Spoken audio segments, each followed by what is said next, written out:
This episode of Super Pulp Science was brought to you by Quirkulicious, that's me, and I'll be showing up at Winterfest on February 23rd.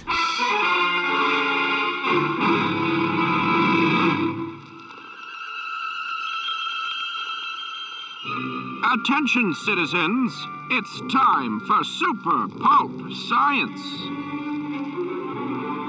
This is Super Pulp Science, where we talk about how genre gets made. We have a returning special guest here today. Hello, Drake. Hello. Remember when you came on our podcast last time? Yeah. Yeah? I distinctly remember shit-talking my art college. That's about how it went down. Yeah. You are in town. What brings you to town?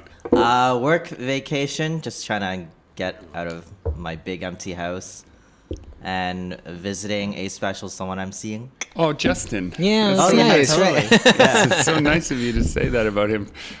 Here on the podcast, we let our feelings, we let them out. We let them out for everybody. I've been thinking about that a lot too, like going feelings? on, well, feelings, but like work vacation, because once the convention season ends, we kind of all just go off to our houses and stay there for like 4 months without really moving. True. Well, haven't you been looking into a train ride to Churchill? Well, not as much Churchill. It's still a thing. I didn't realize the train to Churchill was still running. I thought a couple years ago they stopped doing that. No, it started up again. And it started up again. So I was very excited to find out that's still a thing and that's still a possibility. And I love the idea of, as we discussed on the last podcast, train rides and murder mysteries on said train rides. It's on my bucket list. So you would like to murder someone on a train? There's going to be Europe is the place for that, I feel. Yeah. But it's like, it's a 26-hour train ride. Somebody's got to die, right? Like, it'll happen. Maybe just of natural causes if the train ride's long enough. Okay, so as long as we're talking about time, I think that's what I want to pin both of you guys down on, or maybe we could all talk about it, is time management. Something I think that a lot of creative folks who are doing freelance work have trouble managing is their day-to-day hours and their time, and particularly when they have a deadline. So yesterday I was harassing Drake because he was going to hang out with us, but then he let me know that he had a deadline, that he only had so many hours to finish a certain piece. So I acquiesced and I let him be for a while.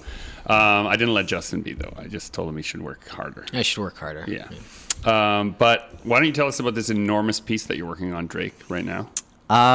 So those of you who play video games, the new Super Smash game dropped, and there's like literally every single character that they've ever created for the franchise coming back. So it's like a 70 to 75 character roster piece, and I've decided to do something that had all these characters in it. So I've just been a detailed piece with all these characters. Yeah, so I'm painting each character like I would paint them in like a single pinup portrait that I usually do in an illustration. So how many characters? 70 to 75. And for those of you who are new to the podcast or don't remember Drake from our last episode, he is known online as Quirkulicious. All of his branding is under that. So if you quickly go on your Instagram right now, you'll see what we're talking about. The style is not something to be taken lightly. It's a very painterly, very light source, heavy. You really have to know what you're doing in art kind of way to get it finished. How many hours in would you say you are? Are you been kind of keeping track? So you probably know exactly. So I average roughly 2 hours each character. So 2 times. Is that including the sketch? Or is that just painting? That's not including the sketch. Yeah, okay. You got to think about the sketch. A lot of previs to get your composition together. Yeah, I think 70. What did you say? 70? 78 characters. 78 characters. 70 to 75. So let's just say 75. Okay, yeah. 75. Yeah, times 2, and that's the like total rendering hours. And I think the sketch didn't take me that long. It took me 2 days of drawing. Then it's probably going to take you 2 days of tweaking once everybody's painted to get everything. Oh God, I hope not. Uniformly. I don't know. There's a lot if I spend 2 days tweaking, I'm not going to make my deadline. There's a lot of tinkering. Yeah, I was hoping like I could just tinker it for like another 2 hours. Cause yeah. So like you might be talking about 200 hours of work on this one piece. Yeah. Like when you add the previs and add all the research for all the characters and then. Yes. The actual that painting. Sounds about right. Yeah. Whoa. And hopefully people like it. Oh, I hope so. Yeah, what if they don't like it? Then I just might die. Just might be like, I'm not an artist anymore. This hobby doesn't love me back. I'm done. But I think we all have experiences like that where we kind of went all out on a particular piece or project, and then it kind of flopped coming out the gate. Do you have any stories like that? I don't know about specifically like that, but I can tell you that anyone who's ever worked in comics and slaved on a panel for like a whole day, you're supposed to do a page a day, but sometimes you just get caught up in like the composition of a single panel and you spend a whole day doing it, and people spend maybe 3 seconds looking at it and then they move on to the next beat of the story. And just knowing that no one will ever really see the effort, and in fact they shouldn't, if they're distracted enough to like stop, that's probably interrupting your story, unless that's the purpose of that panel, to stop and make people hunt for details. Then it can be you have a lot of mixed emotions. We're going to talk about our emotions on this podcast today. Emotions. Yeah. How about you? Anything fall totally on its face? I was trying to think of anything super specific, but I think it happens at least twice a year. I'll put like 2 days of solid painting into an original piece. And the problem is, because I have a lot of fan art at my table, Last Starfighter flopped on its face horribly. That piece did not sell. Yeah, it was sad. Nobody knew what it was. They just didn't love it like you loved it. They didn't love it like I loved it. But yeah, there's at least a couple times a year I will absolutely love a piece. Once it shows up at the table at conventions, it gets completely overlooked. And usually when I come up with a new piece, I put it front and center. I put it like it's up on display in at least 2 places, and it's early in the book, so it has the best chance of grabbing somebody's attention. Pride of place. And after a couple thousand people look at it and it doesn't get much of a reaction, it's kind of... It hurts. It hurts, but that kind of ties back to the whole, you always have to be producing, making new things. Like, that piece will flop, and then the next idea that I just came up with the night before, I spent a lunch hour on it, this turned out pretty cool. And then suddenly it really clicks with a couple thousand people. Like, those make up for... Sure. Well, we rag on gallery art culture once in a while on the show, just about like how it kind of like fun. stands people. No, but what I was going to say is we have to flip it here in this particular instance. Like some pieces of art, there is a strong... Okay, so I'll give some context here. If you are what you call a commercial artist, dear listener, then you are trying to make work that might appeal to a broad audience. If you are hanging work in a gallery, the flip of that is true. That you are showing it to thousands of people in the hope that the one person it's meant for might find it. So maybe when you see that one person, Justin, who just loves it so much, right? 1 in 1,000 who finally notices it, you should reward them by just giving it to them. So last year around this time, I poured a really good amount of time into a series called 3029, which was classy robots in suits, and I did a whole branding package for it, and I mocked up like a whole bunch of stuff with the logo and branding, and did a series of even a storefront pieces in a storefront like mock up, and came up with a story. And the prints went completely overlooked, but every once in a while somebody really, really loved it and was super intrigued by the idea and wanted the whole collection of prints.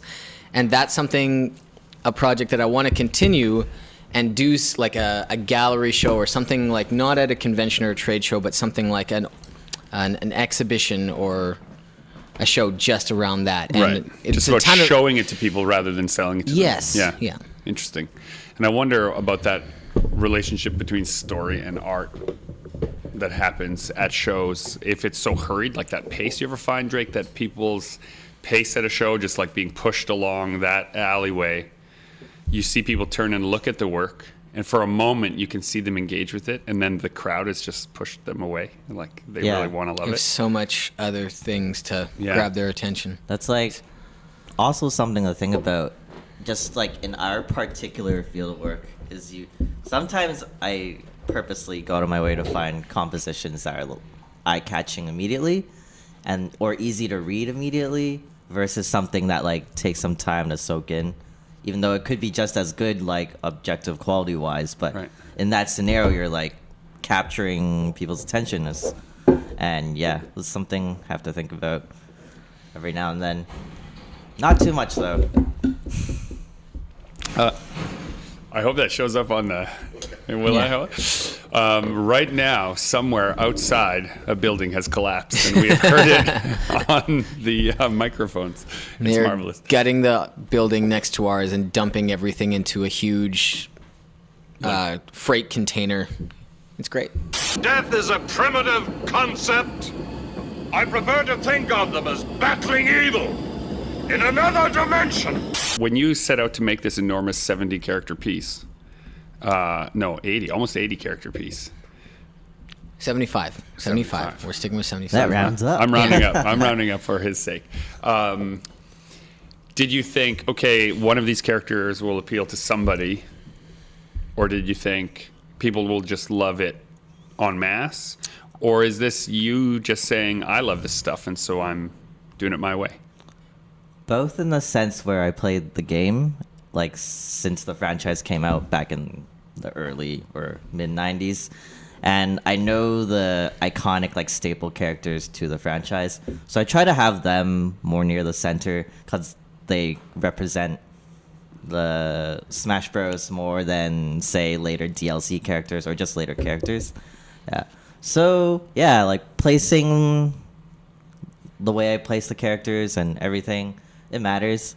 So the ones on the fringes you just don't like. You're totally going to get comments like, why don't you have this character bigger and closer? And Yeah. my I favorite character definitely is will. shoved in the back. Yeah. I don't like that. Because I remember when I was doing the sketch, and there was this new character that came out for this game that I totally forgot about. So I actually had to jam him near the middle with all the iconic original characters. And someone's going to be like, why is this guy here like with all the original members of the game? Like, what's going on? Can I get a version where that character is close to the center? Oh, God. I hope the art's good enough that people won't, care about nitty details like that and just go, wow, this is amazing, and buy it. And don't say anything else. Right. But, okay, so you are working on this 200 hours for a single piece. Mm-hmm. How long do you think Dragon Nanny the book is going to take you? Oh, God. Have you ever thought about it? Broken down by hour? Yeah, I have. It's going to be, I think we're going to be around 72 pages, and if we average it out, I would say probably 10 hours a page, so about 700 hours on that book. All right. So you could do 3 of those prints, and you could make this 70-some page book. I also want to when you compare the apples and apples together, it's kind of messed up, really. It is. I mean, this is actually my first time doing anything over 20 hours. And it's not something you do for, comparing apples and apples. It's something you do out of, self-exploration, interest. And yeah, is that why, like, self-exploitation? What's the why of this piece? Why did you decide to kind of break the mold of your usual composition and try this really extravagant one? I was originally inspired by a friend, actually, who spent 200-ish hours. Actually, probably longer, because I know he, takes his time working on a piece. He did this giant elaborate Naruto piece, which is this big anime from the early 2000s till mid 2000s. And he literally put in every single character and every single pivotal dramatic moment in the anime into this one piece. And I was just super impressed with the devotion and passion that you can see through working on something so long. So I wanted to kind of replicate that experience through my work for once. It's like Renaissance paintings, at that time, there'd be a famous battle, like the Battle of Crécy or something. Yeah. And someone would put 2 or 3 years into this rendition. And so when you stood back, it was this is a picture of the cavalry charge over the hill. But when you went into the details, you could literally, in some of these paintings, look and see, oh, that's Lord so-and-so. And this was the time that he took the arrow, that he's famous for the scar that he carries, and there'd be all of these details that we put in these historic contexts, right? Or there's that one, it's a painting of a gallery, like an art gallery, and all the paintings, it's a the painting paintings of the paintings, and yeah. every single painting is a gorgeous piece of art in itself, and there's 100 of them. It's a very famous piece. I'm ashamed I don't know the name of it, but I saw it, and it's amazing. Yeah. We just make comics. We just don't make know about comics, real yeah. art. What do you know? Sequential. Yeah. But it's this notion of when you stand back, you see it as one thing, and when you visit each of the characters, your context related to the subject matter expands your enjoyment of it. So the more someone plays Smash Brothers, the more you'll like your piece, really. Actually, more on that though. I didn't quite replicate that in my piece. I feel like mine's just something with a lot of work and hours put into it. There's less narrative, like little narratives. Oh, I see. Yeah. That you're talking about. Yeah. Which was in my friend's Naruto piece. I kind of wish I was able to do something with like more little narrative things that they could find, but I do that in my other work already too, so I don't feel like I was missing out on too much. I just wanted to work on something for a long time and see what it felt like. Yeah. Like if I'd suffer creative fatigue or even like mechanical fatigue. What percentage would you say you're done the piece now? You're about 50, 60, 70% done? I need it done within the next 4 days, so I'm actually at like 80%, I want to say. And how are you feeling about maybe doing this again in the future? Like right now, if you had to decide to do another one. I definitely would. Yeah? It's like if I found another game I was just as passionate about or played as just as long, I would totally not mind working another 200 hours on something. That's good. That's a good sign. Yeah, it is. Yeah. And for the sake of the listener who is saying, but aren't you traveling? How are you getting this work done? Like you have a rig at home that you work on. Yeah. And then you made a portable. You brought a laptop and your tablet with you. So you're just painting. Because he works on a super tiny tablet, you guys. And it breaks my heart. Yeah, I love it. I just use I wish it was smaller. I wish it was 4 by 4 inches like the trackpad I work on. I hate you both so much.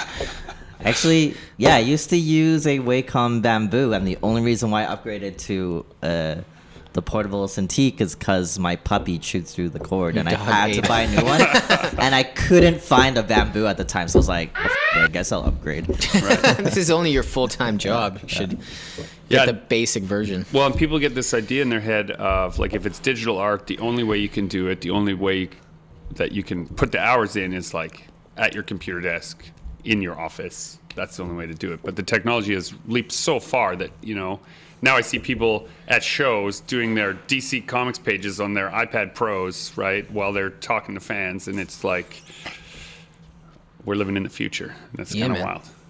I mean, there's a barrier of entry if you're like just starting out. This pretty big ticket item, but if you consider that you'll use it for 1,000 hours in the year at least. But like even when you're starting out, Open Canvas is still free software, correct? No, but older versions. Older versions are free, and then a Bamboo is like $60. 80, yeah. Which is super affordable.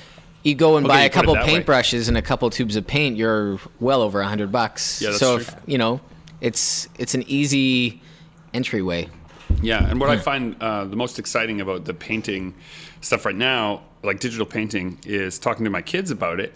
Like, I don't know really the first thing about doing it the way that, say, Drake does it, or the way Sam does it, or even the way you do it, but I can go online and find all kinds of tutorials. And, like, so we'll look for an artist whose style they like, and then we'll go look for YouTube videos for digital painting and just look through the thumbnails and the style that seems somewhat similar to the one they like. Then we look at how they do it that way.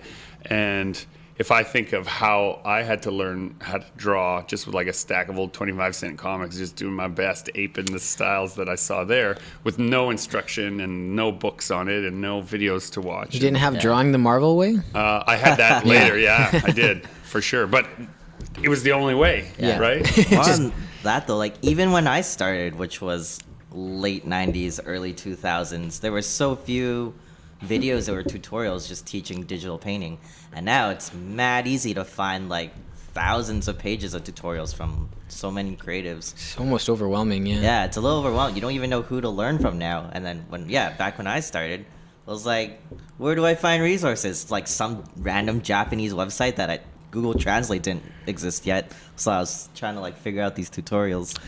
I had a lot of terrible like how to draw manga and how to draw anime. Like looking back at them now, there's no screening process for people making these books. These people were not, they were just making books of how they drew it. Right. And some of the instruction was good and some was very specific to them. And all probably teaching not the can best. be hit or miss. Yeah. My friends and I actually sat around art class making fun of those books. Yeah, as we flipped through them. I had nobody to share that with, so I thought this is the holy grail, I guess. 900,000? You're gonna bust the record. The other thing too is if you're looking at people's artwork and you're trying to learn from it, and if you're saying to yourself, oh, I want to be an illustrator as a job, right? Or I want to make comics as a job.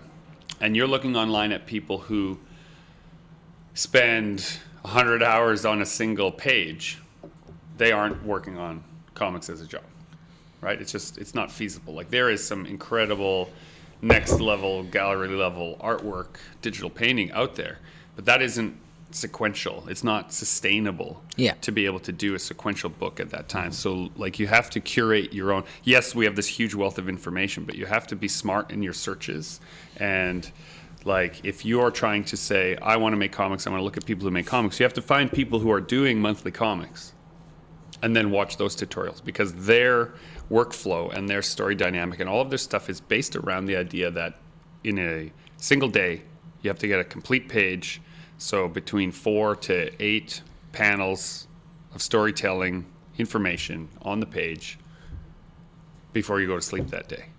And their workflow is going to be vastly different than people who are doing pinups or who are doing like work to hang on walls, or, you know, there's an entire different discipline and breakdown of that.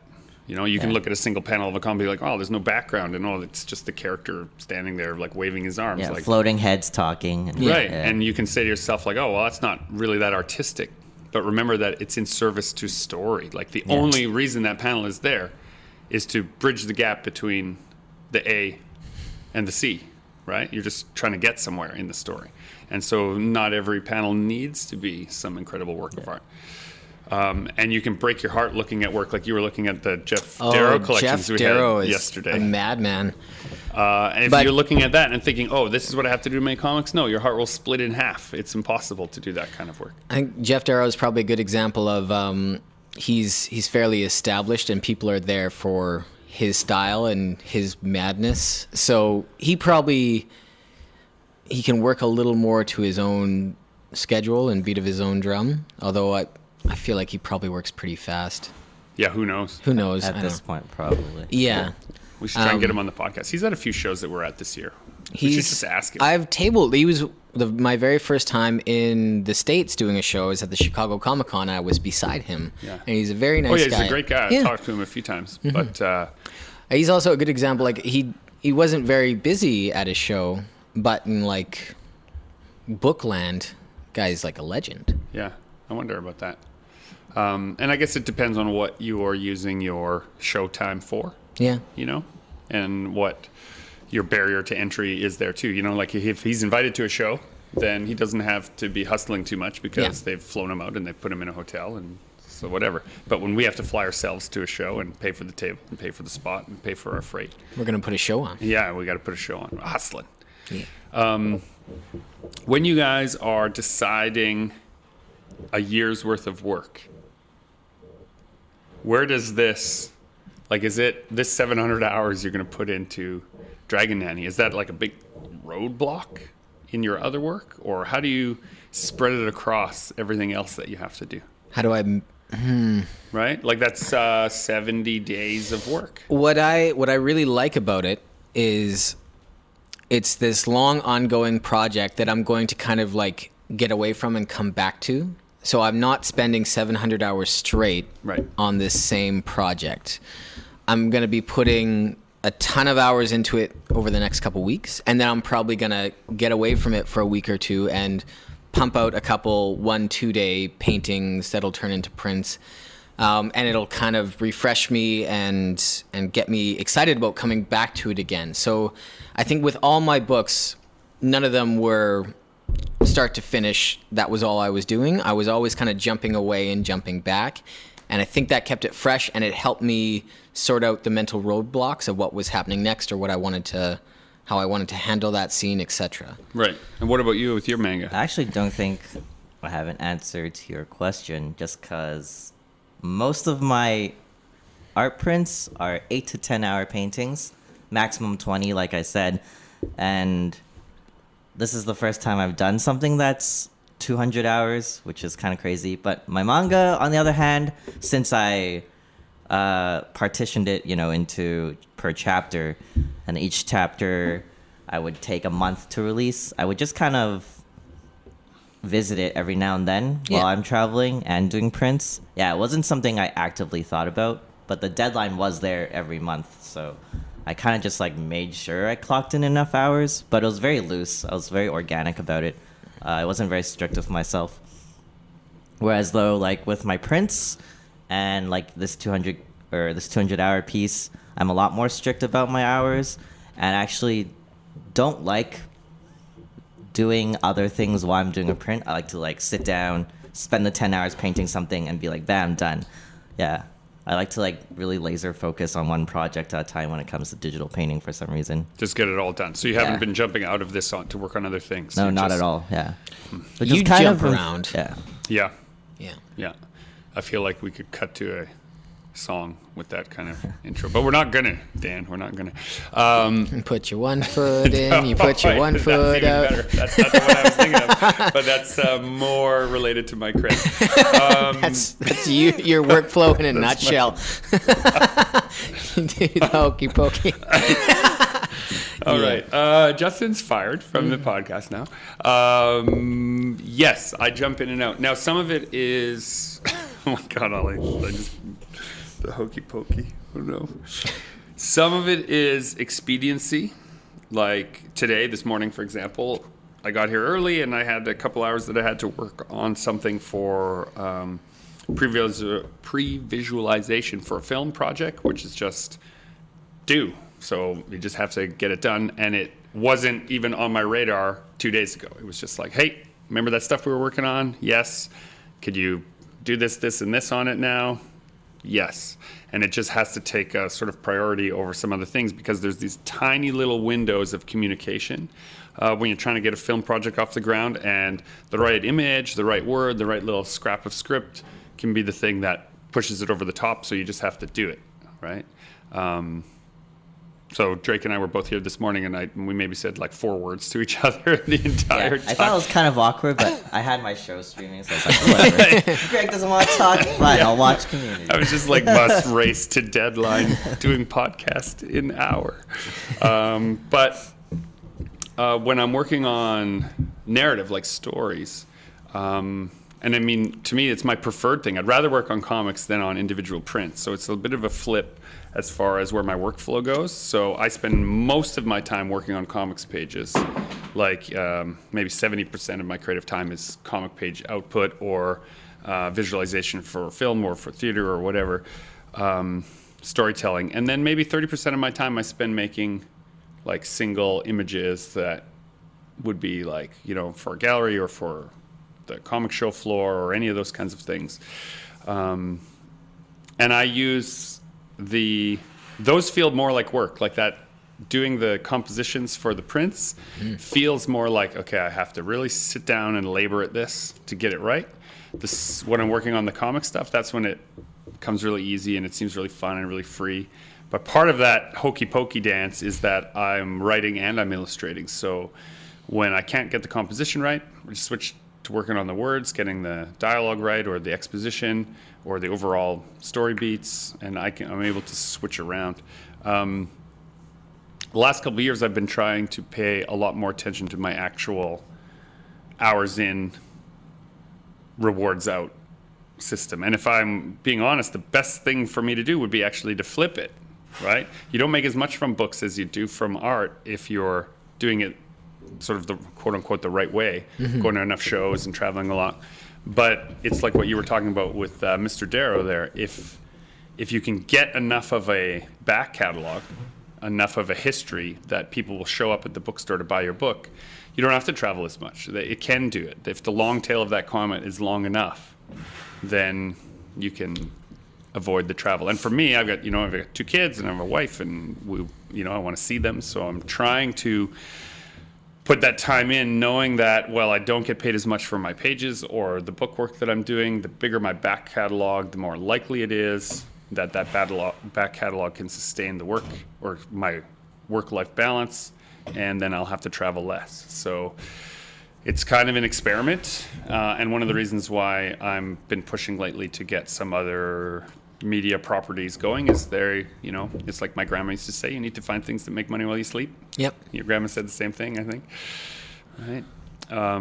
So yeah, it's just all a balance, and I don't always get it right. Victory or death! Victory or death! Victory or death! We just got an exciting email about an art book project that I don't think is really announced yet. Yeah, I think that's internal still, so we won't announce it. But I liked your kind of tying into what you were just talking about. It's based on a show that everybody's familiar with, and everybody's going to be doing these key scenes. Everybody's going to be doing their art. We can already envision what everybody's going to be submitting for this art book. And then Gregory decided instead of doing book, there's things in it. Gregory decided instead of doing a single scene, I'm going to do a comic book page of a scene. Yeah, I thought that would like be an old school 80s, like golden age looking comic. Yeah. That was just because it would be more fun for me. It would stand out as well. And hopefully stand out. They might just be like, well, this isn't what we asked for, and just toss it. But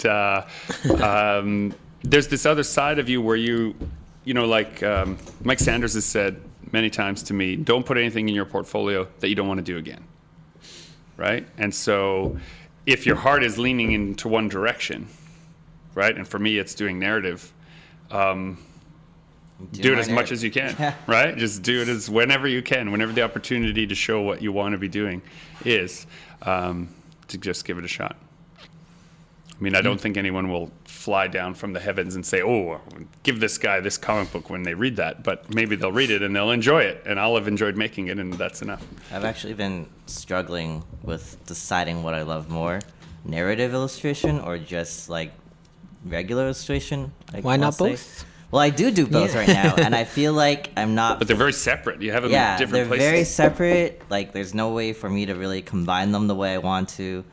And I also feel like this 200-character piece has, like, sucked up all my time. I've literally put in 0 hours into my current narrative project that I was, like, kind of thinking about and working on prior. Yeah. Yeah, the one we were talking about on the last podcast. Yeah. Yeah. You haven't been working on it. I did some concept sketches. I did some writing in terms of like shaping the world and lore, but I haven't done actual like chapter writing, and I haven't even finished like all the character sheets because the game came out, and then like I thought about doing this massive 200-hour piece. I'm like, I'm gonna do it, and I'm so laser focused on it, I don't want to move away from it because I'm so obsessed with working on one thing from start to finish. Oh, and you're so close to the finish line now, leaving it behind. But even before I was close to the finish line, I was like, focus, laser, do it. Just this one thing. So, yeah, for me, it's just trying to find some way to bring these two together or choosing one or the other. So what happens for you guys when the fire goes out? When it's just work? Like when the excitement is gone, the initial idea is gone, and now it's just the labor of, I've got to paint this sky. There has to be trees in this. I just stream so many shows, you have no idea. You zone out, and there's also the 100% guarantee that the fire is coming back. Oh. The muse isn't around right now, and that sucks. So I'm going to just grind, and it's going to come back. It always comes back. The 100% guarantee. Yeah. That the fire will come back. Well, it's about finding the passion you'll never get sick of. And I think for me, it's video games and geek culture, which is why I watch shows and play video games. So, like, I'll never get tired of drawing them when I need to. And new ones will come out. Yeah. And some people are reductive of, game culture. They'll say, like, oh, man, people waste so much time on video games. But, if we take the new Spider-Man game as an example, the story of it, I'm glad that my kids played that story, right? The lessons in it, the moral ambiguity of like someone you admire who is doing things that you do not admire, right? There's all these like little environmental side missions where you have to like manage the water, and hey, air quality is important, and oh man, we should probably be recycling that. Like, it sounds goofy, but if your kid is going to be spending all that time, right? They're going to spend more time with it than it takes them to read a book. Right? And if the lessons, if it's the right kind of game, if it's the right kind of narrative, if the people working on it have some heart, then that's going to come through, and it's going to, really influence people. I think video games are, the novels of this century, really, as far as like what people are going to remember and think about the thing that was with them during that tough time. They'll think about the time they were playing Dragon Age, or whatever. Yeah, you can't watch a movie, and if you suck at watching that movie, it stops and you can't continue that movie.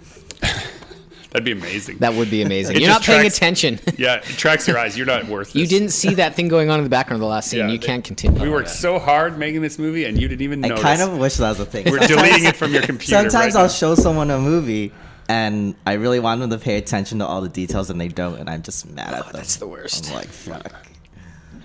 Yeah.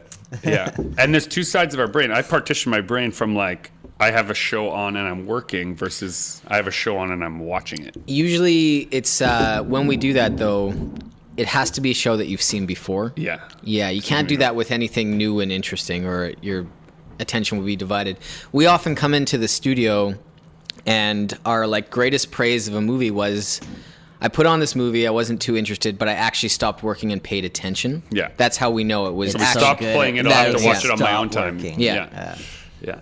And those are dangerous. So like what you have to do is you have to build in some discipline to say like when you feel that, stop in the workflow. Yeah. This is again about I've time turned management. movies off because I'm coming back to this later when I can really pay Same. attention. Actually pay yeah. attention. Same. Yeah. That's why I earn focus it. on like comedies too, because Yeah. it's just hearing the jokes. Mm-hmm. I mean, sometimes it's a visual thing, so you just look up every now and then. It's cool. Yeah. We're rewatching Stranger Things in the studio right now, right, yeah. but we've all seen it, I think, at Yeah. least once or You tart just so kind it's, of listen to the. yeah. It's like oh, a radio it's that part play. coming Yeah. up, so we'll pay attention for a minute and then go back to listening. Yeah. It's fun. Yeah. It's Not fun. many jobs you can do that, or you really shouldn't be doing that. Yeah. I don't know. Heavy machine operators can probably get away with it. We're locked into the moon's gravitational pull. What do we do? We die. So, is there anything coming up in either of your guys' schedule this year that is going to be a competition to these big projects, these giant 100-hour plus sinkholes? Well, I was like also inspired by the same friend that Drake had mentioned, and now seeing what you're doing. I'm Like- thinking about too. We were driving home. P.S. Yesterday on the drive home, we were like, I need to do a giant character piece. But the dude. big thing was, what franchise or what game or what movie or what show am I passionate about enough to pour that many hours into and actually care about the composition and narrative Yeah. and is there a real everything. short list, or what? Yeah, In my case, that's it. It's a short list. What applies to the style, like what I would have fun rendering in my style, that property, and it's like there's a pretty big disconnect for a lot of properties and my style. So like just trying to find something that I would love that much. Yeah, It you was- don't want to do something that like people don't expect in that style at all, and just straight up don't like it. Yeah, they just won't like it because Yeah. it doesn't fit, right? You know, Yeah. like there's so many video game properties that I like to play that I can't do pieces of in fan art because my style is like people be like, well, what does that have to Why do does it with look like that? Yeah, why does it look like that? So you know, kind of knowing. The demographic. Yeah, knowing affects demographic- you too. Yeah, but if you like think about your art like music, you know, like there's certain music that matches certain scenes, and there's certain music that doesn't. You would ask yourself why they're paired up. I don't know, some techno remixes of some classical music. There's been some good ones there. That's like your style, though. You're like, yeah, it's like digital remix of classic painting. Sweet. I'm about to Made of broken glass. about to finish my 200-hour piece though, so I think I'm just gonna go back to 8 to 10-hour paintings for a while. Yeah. Yeah. Maybe just take a make it's- a break. It's also really exciting to see how it does. It's a break. His eyes got all buggy when I said break. He Break? got all nervous looking. Like, what's that? I don't understand. I'm on vacation and I brought all of my computers to work anyway. Yeah, Yeah, I'm a I- workaholic. I'm pretty sure. I kind of when you first brought this up, I thought, oh, Drake's gonna be in town. We can like go on adventures and go shopping and go see movies. And no, we've just been working and not talking. Yeah. Just been working in the same room. But that's nice too. That's good too. We're having a conversation and we're recording it to prove that we spent quality time together. Yeah. I have a social life. It's right here. Does travel impact your productivity when you return? Gets me excited to get back to work. So you feel like a drive to Yeah. get back at it. Like at a convention, usually like end of Saturday, Sunday, all I'm doing is I've thought of like 5 new pieces I'd like to get started on, and by the time I'm back in the studio, I'm fired up to get started on something new because I've been exposed to, 100 different Drake and Gregorys who have been working on stuff like we've been talking about, and now I'm seeing it all for the first time. It's overwhelming and very inspiring. And Yeah. That's how I know I'm a workaholic, because whenever I'm not in a studio and drawing or at work, I get like antsy to do art. Even when I'm not at a convention. Like I was just on a 2-week vacation in Asia, in like Japan and Singapore, and I wasn't really looking at art or anything, but I kept thinking about it and thinking about, oh, what could I be doing later, or oh, I kind of want to do a piece like that while I was just on vacation traveling. So I got really antsy and stressed out that I wasn't drawing. I'm sure lots of people think about, like, teachers go away and they think about the marking they have to do. That's all they think about. That's all they really want to be doing. Yeah, it's all they want to be doing. Yeah. Dan is shaking his head vigorously, but I won't tell you if it's yes or no. Just know that he's emphatic about his choices. Ladies and gentlemen, this has been Super Pulp Science, where we talk about how genre gets made. I hope that you can take some time management tips out of this, or at the very least, recognize that this is proof that we actually spoke to each other, spent quality time with Drake while he was on his vacation. This is our time management. Right here. We're double tasking right now. All right. Thank you so much. Join the fight and make comments.